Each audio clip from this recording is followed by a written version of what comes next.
Bismillahirrahmanirrahim. Jumpa lagi dengan saya, Tini Kaimuddin. Hari ini kita akan membicarakan tentang ikatan kovalen. Adapun tujuan pembelajaran kita pada kali ini adalah yang pertama, diharapkan kalian dapat menjelaskan proses terbentuknya ikatan kovalen tunggal. Selanjutnya, kalian dapat menjelaskan proses ikatan kovalen rangkap 2 dan rangkap 3. Lalu, kalian dapat menjelaskan proses terbentuknya ikatan kovalen koordinasi.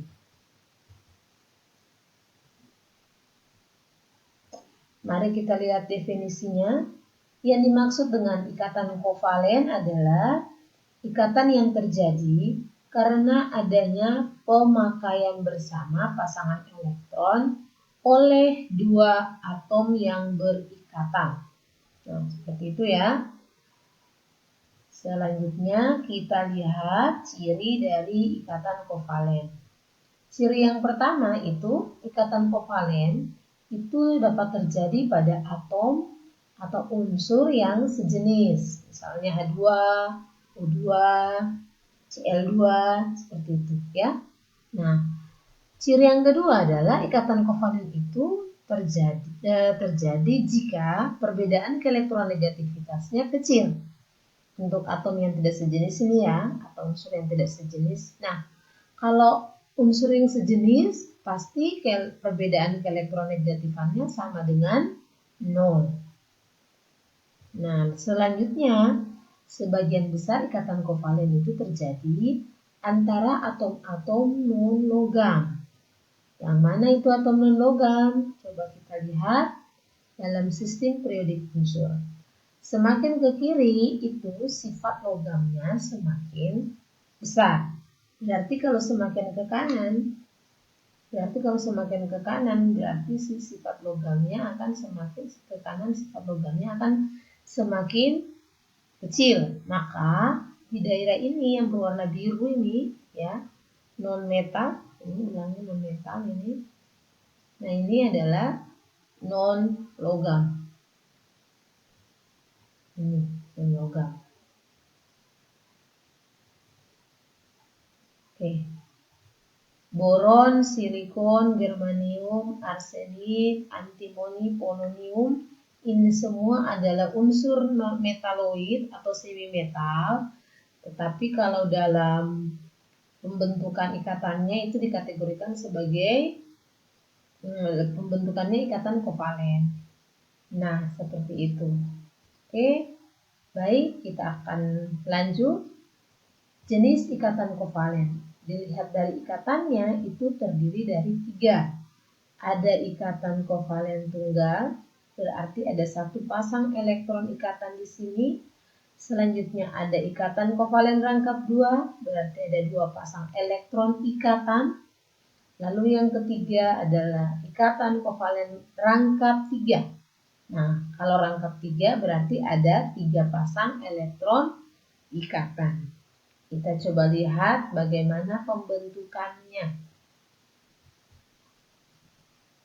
Baik, kita lihat yang pertama, proses pembentukan ikatan kovalen tunggal. Nah, pertama kita lihat bahwa ikatan kovalen pada hidrogen ya, pada senyawa hidrogen. Ibu tuliskan di sini, langkah pertama adalah kita menuliskan konfigurasi elektron dari hidrogen. Kita tahu ya, kita langsung saja tulis di sini konfigurasi elektron dari hidrogen kan hanya ada 1 elektron. Berarti konfigurasinya 1s1. Nah, di sini hidrogennya ada 2. Berarti tulis lagi 1s1. Karena hidrogen ini dia mengikuti helium yang memiliki 2 elektron saja, maka hidrogen ini hanya butuh 1 elektron saja supaya stabil.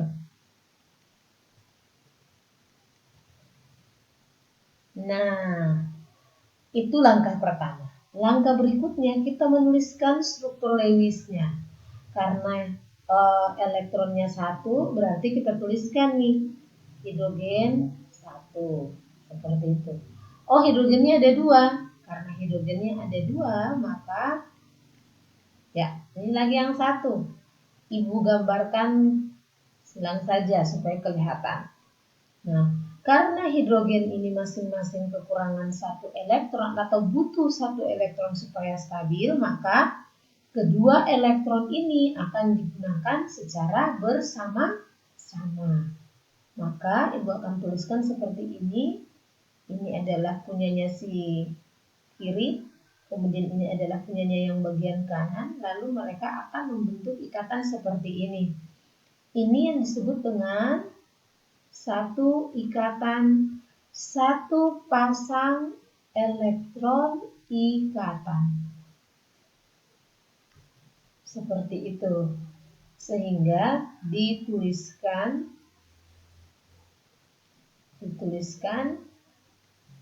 garis,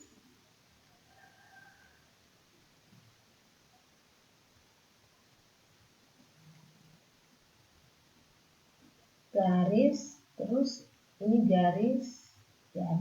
Satu garis ini adalah satu pasang elektron ikatan. Jadi kalau digambarkan ya seperti ini ya, kurang lebih atomnya itu. Jadi hidrogen ada 1 elektronnya, lalu hidrogennya lagi 1 elektron, kemudian karena masing-masing kurang 1, maka dia akan sama-sama menggunakan. Jadi kalau dilihat ini, 2 elektron ini digunakan bersama-sama. Digunakan juga untuk hidrogen yang di sebelah kiri, juga di sebelah kanan. Seperti itu.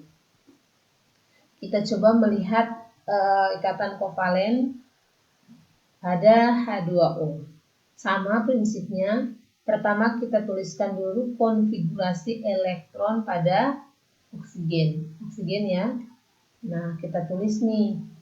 Oksigen karena dia 8 berarti 1S2, 2S2, 2P4. Ini dia kurang 2 elektron supaya stabil.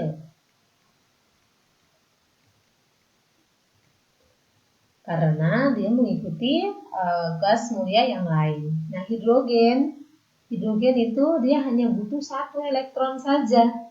Nah, mari kita tuliskan sehingga kalau kita menuliskan struktur Lewisnya oksigen ya 1, 2, 3, 4, 5, 6. Dia punya 6 elektron valensi. Ya, 6 elektron valensi ya. Nah, maka dia akan berikatan dengan hidrogen. Hidrogennya kan ada 1 saja. Maka dia butuh 2 hidrogen. Karena masing-masing hidrogen kan ada 1 elektronnya. Sehingga terbentuklah H2O. Kalau kita gambarkan struktur Lewisnya atau proses pembentukannya, seperti ini oksigen ya, 1, 2, 3, 4, 5.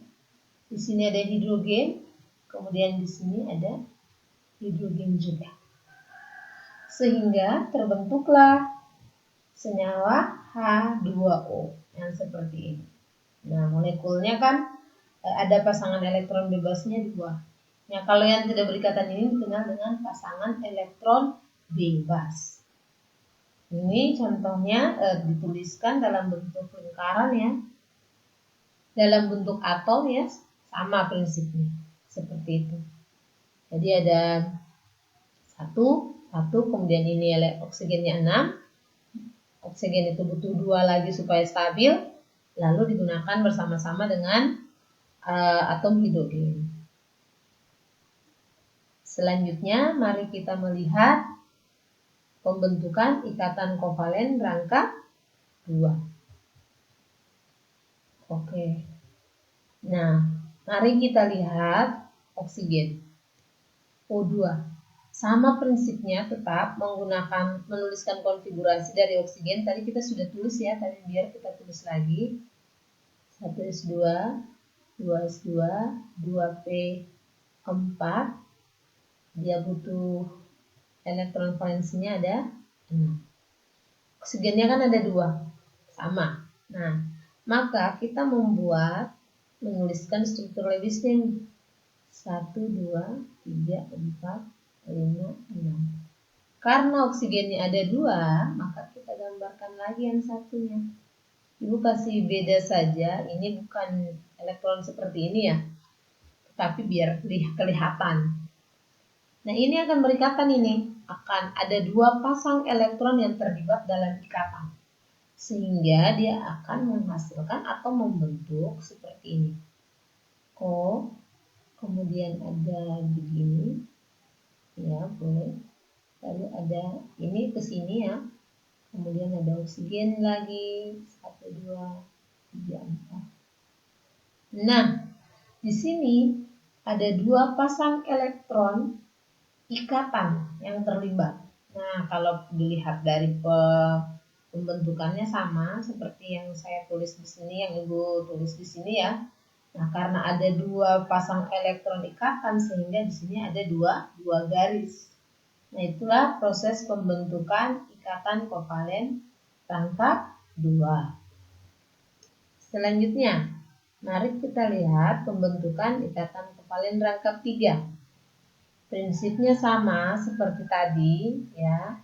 Nah, karena di sini nitrogen ya. Nitrogen itu ada 7. Konfigurasinya 2s2, 2p3. Nah, di sini elektron valensinya ada 5. Berarti dia butuh 3 elektron supaya stabil. Nah, karena dia butuh 3 elektron supaya stabil, lalu masing-masing N ini dia butuh 3, maka bisa kita gambarkan nih struktur Lewisnya. Seperti itu ya. Lalu kita tambahkan, ini anggap seperti ini ya. Seperti yang disampaikan tadi, ini anggapannya begitu. Masing-masing kurang 3. Nah, maka akan saling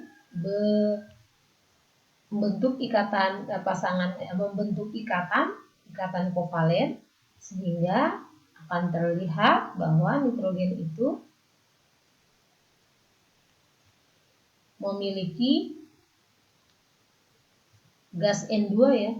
Dia memiliki 3 pasang elektron ikatan di sini, sesuai dengan yang Ibu sampaikan di awal tentang ikatan kovalen rangkap 3. Nah, karena ada 3 pasang lalu digunakan secara bersama-sama seperti ini ya. Supaya jadi 8, jadi kalau kita hitung nitrogen di sebelah kiri, 1, 2, 3, 4, 5, 6, 7, 8. Sebelah kanan pun demikian. Dan dituliskan seperti ini, N garis 3 N. Demikian. Untuk ikatan kovalen koordinasi, itu adalah ikatan kovalen yang elektron ikatannya berasal dari salah satu atom saja. Nah, sedangkan atom yang lain tidak menyumbangkan elektron sama sekali. Mari kita lihat pembentukan ikatan kovalen koordinasi ya. NH3 di sini punya 1 pasang elektron bebas. Sedangkan hidrogen H+, kan hidrogennya punya 1 elektron. Ketika dia melepaskan elektronnya, maka dia tidak punya elektron di sini. Nah, tetapi dia bisa berikatan dengan NH3 dengan cara menggunakan elektron punyanya N. H ini tidak menyumbangkan sama sekali elektron, sehingga terbentuknya NH4+. Ini yang disebut dengan ikatan kovalen koordinasi. Kita lihat contoh lain di sini ya. NH3 punya 1 pasang elektron bebas. Di sini BCl3 tidak ada. Maka mereka akan saling berikatan di mana pasangan ini, elektron ini berasal dari NH3. Seperti itu. Oke, coba dilihat. Ini latihan soalnya. Semoga bisa dikerjakan. Ini ya. Udah.